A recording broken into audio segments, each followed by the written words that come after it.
Éphésiens. Chapitre 2.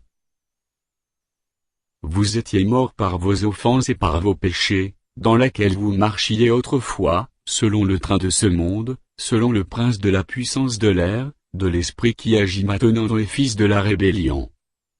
Nous tous aussi, nous étions de leur nombre, et nous vivions autrefois selon les convoitises de notre chair, accomplissant les volontés de la chair et de nos pensées, et nous étions par nature des enfants de colère, comme les autres. Mais Dieu, qui est riche en miséricorde, à cause du grand amour, dont il nous a aimés, nous qui étions morts par nos offenses, nous a rendus à la vie avec Christ. C'est par grâce que vous êtes sauvés.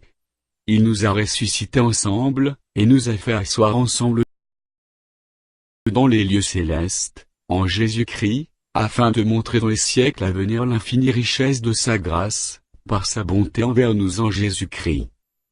Car c'est par la grâce que vous êtes sauvés, par le moyen de la foi. Et cela ne vient pas de vous, c'est le don de Dieu. Ce n'est point par les œuvres, afin que personne ne se glorifie. Car nous sommes son ouvrage, ayant été créés, en Jésus-Christ pour de bonnes œuvres, que Dieu a préparées d'avance, afin que nous les pratiquions. C'est pourquoi, vous autrefois païens dans la chair, appelés incirconcis par ceux qu'on appelle circoncis et qui le sont, en la chair par la main de l'homme, souvenez-vous que vous étiez en ce temps-là sans Christ, privés du droit de cité en Israël, étrangers aux alliances de la promesse, sans espérance et sans Dieu dans le monde. Mais maintenant, en Jésus-Christ, vous qui étiez jadis éloignés, vous avez été rapprochés par le sang de Christ.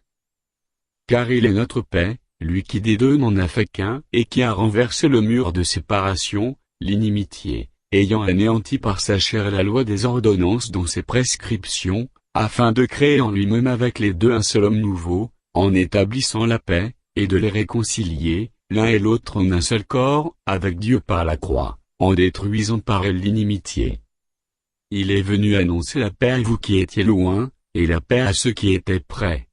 Car par lui nous avons les uns et les autres accès auprès du Père, dans un même esprit.